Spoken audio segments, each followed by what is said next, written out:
Et si le mensonge le plus dangereux n'était pas celui que les autres vous racontent, mais celui que vous vous racontez à vous-même? Vous êtes quelqu'un d'honnête, vous ne manipulez pas, vous ne trompez pas, vous ne falsifiez pas la réalité pour en tirer un avantage. Et pourtant, il y a une chose que presque personne n'ose regarder en face.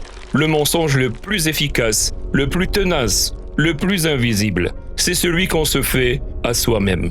Sigmund Freud appelait cela les mécanismes de défense, des stratégies inconscientes que votre esprit met en place pour vous protéger d'une vérité trop difficile. On refoule, on enterre ce qui fait mal jusqu'à oublier que ça existe.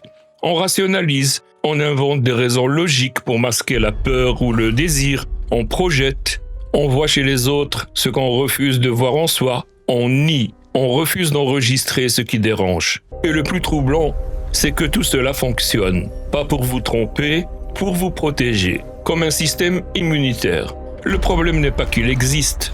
Le problème, c'est quand il dirige votre vie, sans que vous le sachiez. Pensez à ces phrases. Je reste par sagesse. Je ne dis rien pour ne pas blesser. Je n'ai pas vraiment essayé. Peut-être qu'elles sont vraies, ou peut-être qu'elles sont juste assez confortables pour ne jamais être remises en question. Jean-Paul Sartre appelait cela la mauvaise foi. Se convaincre qu'on n'a pas le choix, qu'on est comme ça, qu'on ne peut pas faire autrement. Alors qu'en réalité, on fuit la liberté. Parce que la liberté implique une chose difficile, la responsabilité. Mais attention, se confronter à soi ne veut pas dire se détruire.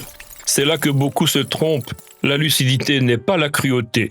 Se regarder sans bienveillance, c'est simplement remplacer un mensonge par une autre forme de violence. Christine Neff a montré quelque chose de contre-intuitif. Ce sont les personnes les plus bienveillantes envers elles-mêmes qui sont capables de se voir le plus clairement. Parce qu'elles savent qu'elles ne vont pas se juger, elles peuvent enfin regarder. Alors le vrai travail, ce n'est pas de se critiquer, ce n'est pas non plus de se rassurer. C'est autre chose, une honnêteté douce, la capacité de poser une question simple. Est-ce que c'est vrai ce que je me raconte? Sans fuir, sans se juger, sans se mentir. Parce que la vérité sur soi-même, même inconfortable, a quelque chose que le mensonge n'aura jamais. Elle libère.